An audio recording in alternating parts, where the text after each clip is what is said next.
everyone, welcome back to my channel. My name is Maggie. Today is going to be my December update for my 2021 low buy, as well as my year-end finale. So I have like some notes here on this little scratch piece of paper. First I need to update you with the purchases I made in December, and then we'll look at the year in review. So starting with the December purchases, because I did make some, I only made beauty purchases. So if you're unfamiliar, I am tracking my beauty budget as well as a clothing budget for the whole year. So my clothing in November, I ended the month at negative $34.11, which I just didn't want to spend more than $500. So really I spent $534.11. So my goal was to not buy any clothing in December. Yes, as far as the low buy is concerned, I did not buy any clothing.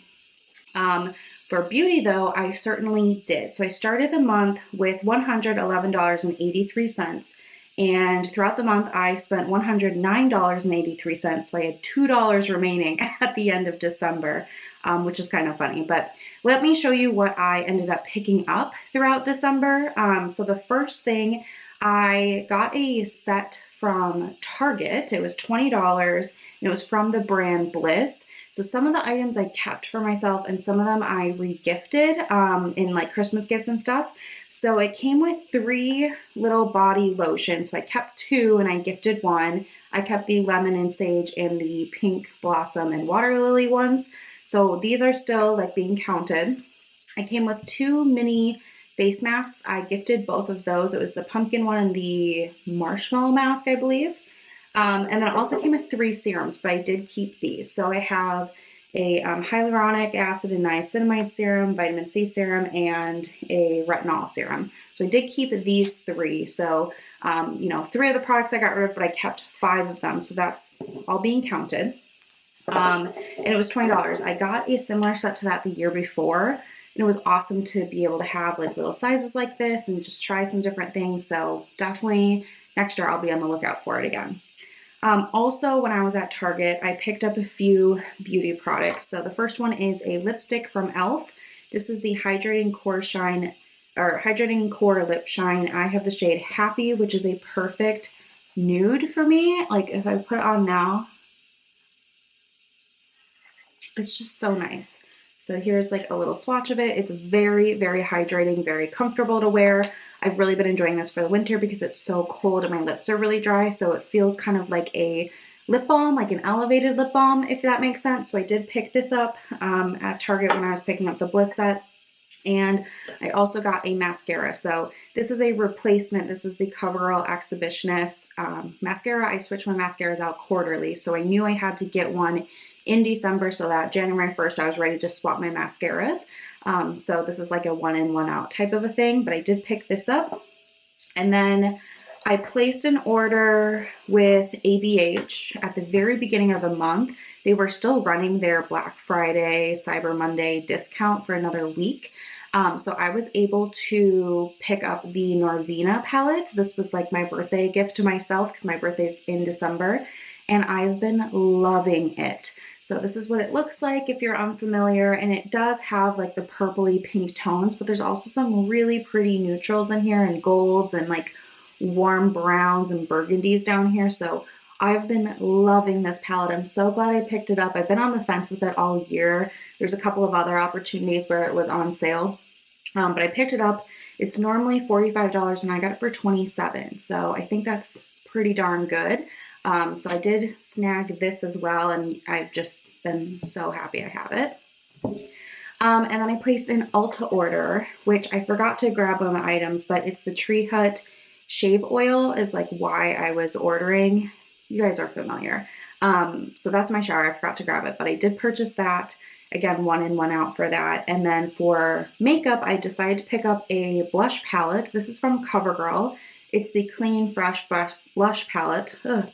And I haven't really heard anybody talk about this. I have the deeper like color selection. I think there's 3 of these. This is Plum Blossom.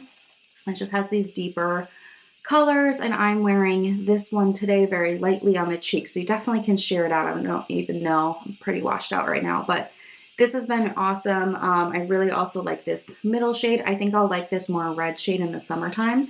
But yeah, so that's something I also picked up. And I also picked up a highlighter from ColourPop, the Monster Super Shock, which is like a duochrome. It's like a white and then it flips to like a pinky purple. And I think that's really pretty. I had something similar to that in my collection, but it was getting old, so I had to declutter it. And I wanted something to replace it because I like that kind of pinky highlighter look that you can get. And so I decided to pick this up. And the last item is the e.l.f. Wow Brow. I retired my, what's it called? Essence Make Me Brow, you know, a little brow mascara thing like this, tinted brow gel. So I needed to get a new one, and I picked the Wow Brow just to give it a try, and so far it's been good. I got the shade Taupe. Okay, so like I said at the beginning, this month, all of the purchases I made from the beauty category added up to $109.83. So I had $2 remaining at the end of the month, but I also do a credit system specifically for my makeup. So when I use up a makeup product, I earn a credit, and then to purchase the makeup product, I need to have a credit. The only exception to this is if there's a one-to-one, exchange, like the mascara. Like this is the only mascara I have. If I were to, for example, the blush and highlight, I would have to not own any blush or highlight to get these without needing a credit, if that makes sense. So anyway, I did use a credit for all of these. I started the month with 5 credits. I earned throughout the month 4 credits because I finished up 4 makeup products. And then I used 4 credits. These, the brow gel is also one-to-one. So these 4, and I had the lipstick, but it just fell on the ground. Those 4 are the ones that I use credits for. So I'm ending the year with 5 makeup credits still, which I'm really pleased with. So let's talk about the year in review. Overall, I'm really glad I did this type of a exercise, I guess. It helped me with these monthly check-ins to remember, okay, you just bought this and you just bought that, and keeping on track of my budget. So it's all been really positive. I definitely am going to do something similar to this for 2022, so keep a lookout for that video where I will be explaining my rules, because some of them are going to be changing. But I did pull some numbers from my big spreadsheet here that I thought I would share. So thinking about the clothing items first, I wanted to tally up how many clothing items did I buy this year. And for example, I bought a pack of 6 pairs of socks. I'm counting that as 6. Or like I bought 8 pairs of underwear. I'm counting that as 8. So like each thing or each, item, each unit is 1. So I ended up purchasing 40 clothing items in total. And that breaks down to 1 set of pajamas. I got those in the summer. They're like shorts and a t-shirt. 3 pairs of shoes, including slippers. 6 pairs of socks, 8 pairs of underwear, 1 swimsuit, 12 tops. I just categorized all tops together. 6 bottoms, and 3 dresses. So I thought that was interesting. I'm actually pretty happy with those numbers. The 12 tops doesn't surprise me. I don't know. I'm actually pretty proud of those numbers as a whole. I did end up having to get rid of one of these shirts because it got stained pretty bad with oil stains on it. So I still own 39 of the 40 items that I purchased this year, which is pretty good. You don't want to be buying and getting rid of things within the same year, really. I'm trying to buy things that are going to last me and stay in my life for a while. They're not things that I don't want to get in the buy declutter cycle. I've been in that before. I used to go through that a lot, but I'm trying to not do that. So, and in total, I spent $534.11 on all of the clothing items this year. So, very insightful. My goal was $500 for the whole year, so I'm a little bit over, but all in all, I'm really, really pleased with the results I was able to see.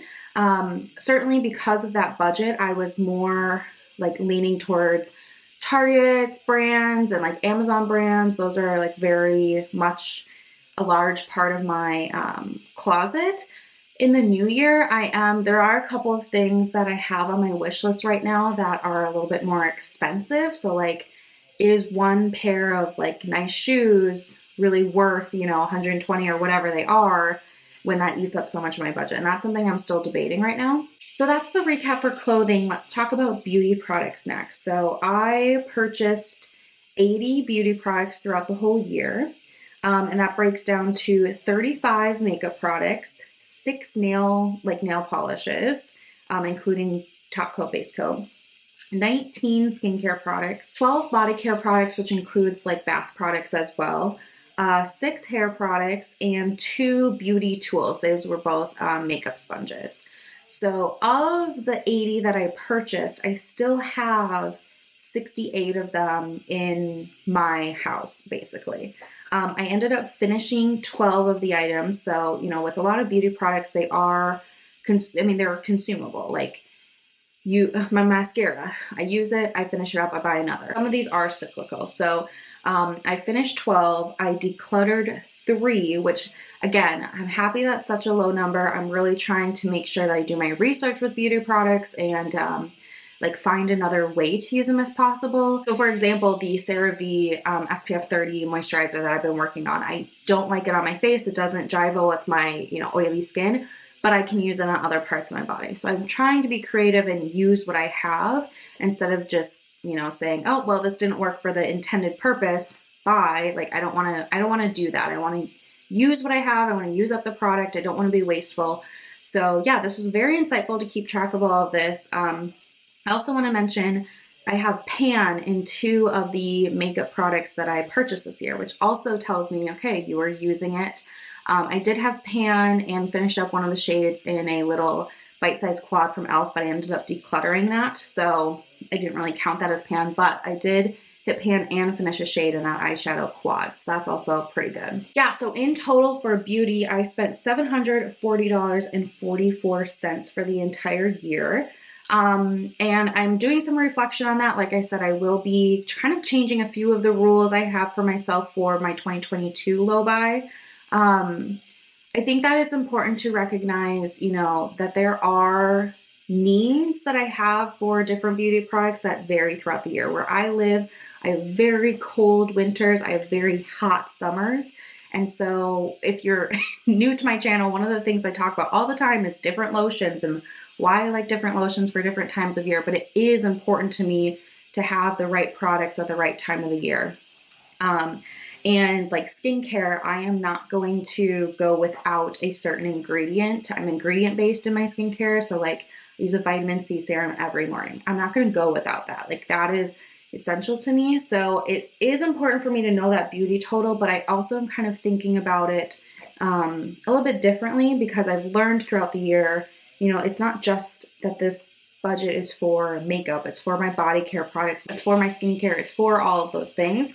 So it's just making me rethink, is $50 a month the right thing? Should there be times of the year that it's higher? Like I know that November, December, I was really triggered to buy and I did increase my budget, but are there other times of the year I might need to do that? So just kind of rethinking it. And once I make some decisions, I will film my 2022 intro.